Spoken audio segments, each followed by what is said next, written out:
Hey, good morning to everybody out there watching. If you're just tuning in for the first time, I really welcome you. Today, I'm going to talk about cravings. Have you ever wondered why you have certain cravings? And I'm also going to talk about a question a client recently sent me about having a dream of her boyfriend that passed over recently. So we're going to talk about what happens in the afterlife, or at least what I see is going on with him and her. So my name is Amira Hall. And again, if it's your first time, thank you so much for joining me. Welcome. And if you've been a longtime follower, I'm just so delighted to have you here. It really means a lot to me. You know, this live experience is a challenge for myself. So I appreciate you stretching and doing what you can, stepping into your greatness and your light. So I was, this whole story as a result of working with this individual client. And Saturday, I was in a training class, and at the end of the day, I went to get some groceries, and I walked by the ice cream cooler. Have you ever done that? Walked by something in the store and go, oh shit, and you couldn't hold yourself back, right? Of course, I started looking for the carnivore. Is there any carnivore ice creams, right? With low sugar, something like, or keto. So I found this ice cream that I had never tried before, and I didn't know the brand. There was a trace of sugar, so it kind of blew my carnivore diet. But I was really, there was just something that came over me. I mean, I witnessed myself opening the cooler door, freezer door, and purposefully looking for the best flavor that was talking to me. It just so happened to be had peanut butter in it and chocolate chips with a vanilla base. So not thinking anything of it, I got it home. Honest to God, I couldn't wait to dive into that ice cream.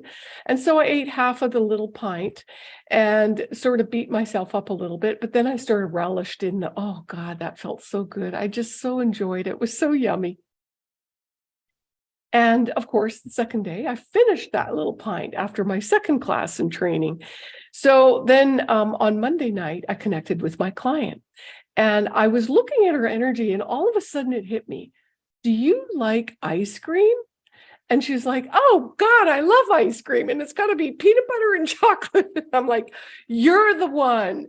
So if you're somebody that's sensitive and all of a sudden you have this craving out of the blue, for something and you can't hold yourself back, there's probably some foreign energy in your space. Now, this is rather common for me and for all healers. If you're an empath, this is happening to you without you even knowing it on a regular basis. And honestly, I think everybody's an empath. So here we go. So, we have to learn. What I teach people is tools to move that foreign energy out of your space. I knew that that energy wasn't me. It was an unpredictable, unexpected craving. And I went with it. I saw myself do it and I participated in it. And I knew that there was something that wasn't me. And I was probably a bit lazy and a bit tired to move the energy out instead of taking my authority, personal authority, back. But once I cleared the energy from my client, giving her energy back. Now, she's going through a lot. And just a shout out to you, dear Liz. She sent this email to me. Okay, so I'm going to read it to you.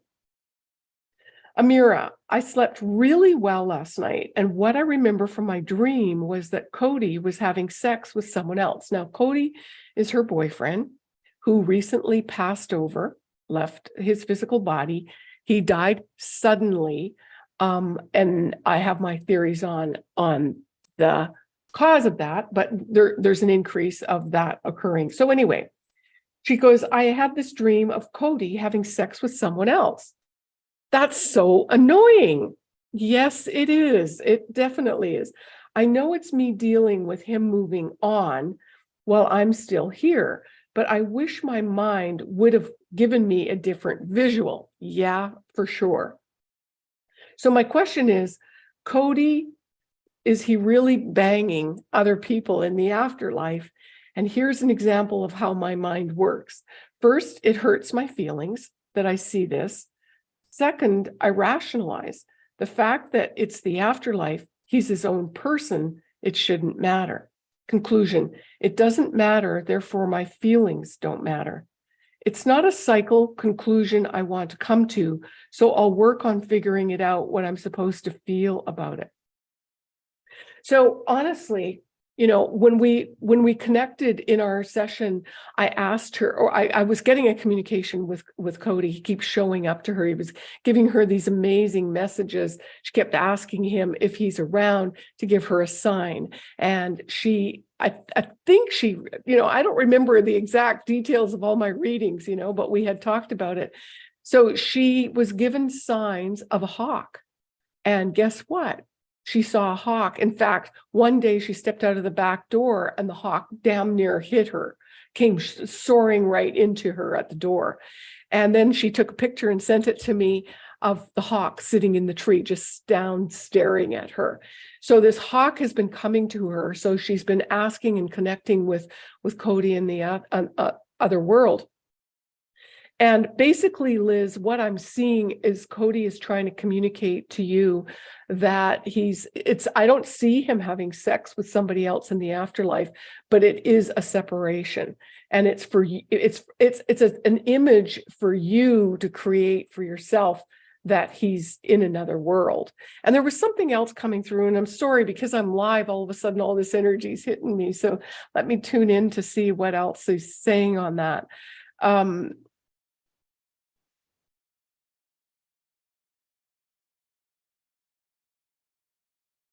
I see it more as your subconscious mind trying to assist you to step away from that sexual connection that you had and your attachment to those feelings of how good that experience was for you. I think because that was a huge hook, or is a huge hook. It's an emotional energy cord that's connecting with your second chakra, your emotional, your sexual center, your relationship center. And so that's where there's still an energetic attachment. So it's trying to separate from your physical body as you're in this process of letting that go. And we sent more of his energy back to him and reclaiming your energy back to you. So I don't see it as a physical act of him banging somebody in the afterlife. And so I hope that helps. I think that to me makes more sense. I don't see him as trying to hurt you or even giving you an impression that he's moved on, because I see he is an instrument for you to connect deeper with yourself.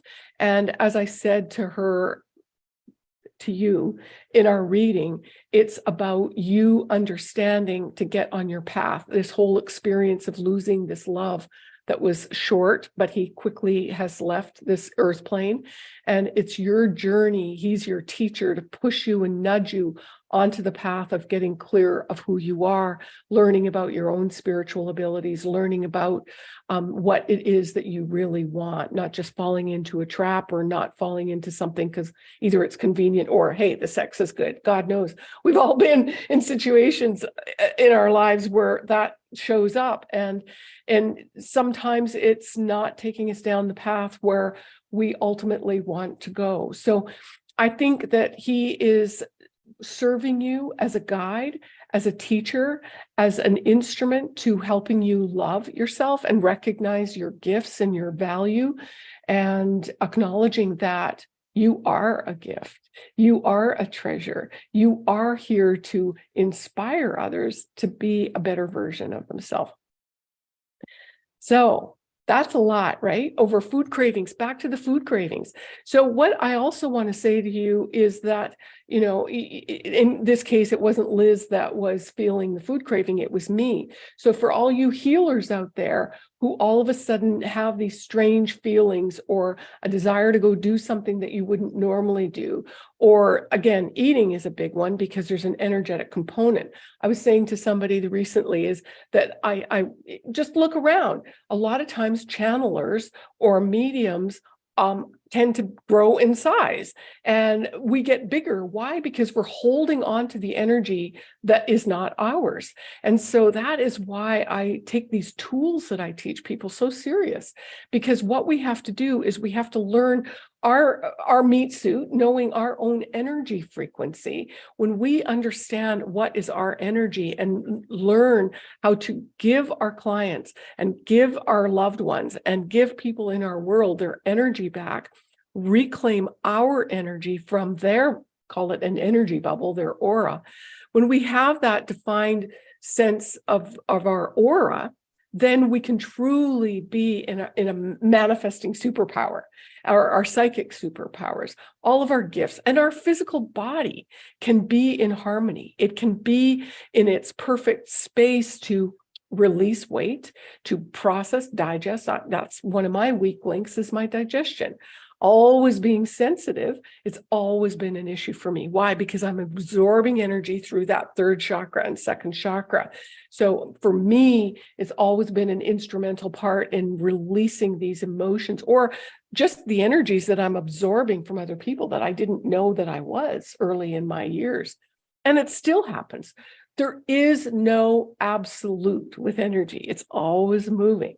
So learning these tools and applying these tools is kind of like brushing your teeth or taking a shower. You can't just take a shower one day and think that stinky is never going to come back, right? It comes back. And so darn it anyway, right? And just like, you eat a great meal, you got to go to the bathroom. Sorry to be like that. But you know what? It's a normal function of who we are, but we've just not been taught how to manage our energy field. So the cravings, addictions is another one. I often see these as entities or beings that are non-physical, that are plugged in to what I call a picture. That picture could be an emotion or a belief, a fear, or something that we've experienced, and it's almost like a doorway or a portal, and that being plugs in, and then it keeps us in that cycle of addiction that I don't see as dis-ease. The only dis-ease in that is that you're not in alignment. Yeah. So I do believe, and I've seen working with schizophrenics, I've worked with bipolar individuals, I've worked with people addicted to sleep aids and antidepressants. And honest to gosh, over some time, it takes some time. It's not always like that, okay? But it takes a little bit of time as we remove the energies, the layers upon layers of where these entities and beings are plugged in. Boom, you can revert back to your authentic self. So that's all I got for you today. Just miracles in a bottle, miracles in a YouTube live. That's the secret. Yeah, that's the secret to manifesting whatever it is we want, is getting clear. Releasing energy that's not us, so that we can be in alignment with the divine creator, and we can connect with our heart and create our dreams. So if you like that, please give me a thumbs up. YouTube really likes to know when you like it so they could share it to more people. That's what they call the algorithms. And it's a double bonus when you give me a comment, right? So they'll show it to way more people. And that really warms my heart. So again, thanks so much. My name is Amira Hall. And, I blew it. I didn't even tell you more about me in the beginning, because this is live and the energy is all exciting. And I just have stuff and I just want to give it to you. So I'm going to practice slowing down a little bit and working on my introduction. I sure hope I didn't bore you to tears and instead of triggering fears. So anyway, I'll see you again live tomorrow, weekdays, every weekday, 11 a.m. Eastern time. And look forward to seeing your comments. Thanks again for sharing if this spoke to you, or if you know somebody that's struggling with either an addiction or the loss of a loved one, and they can't seem to separate from that pain. That is energy. I'll be happy to support you. There's some links in the description. Go ahead and access those freebies for yourself. Until tomorrow.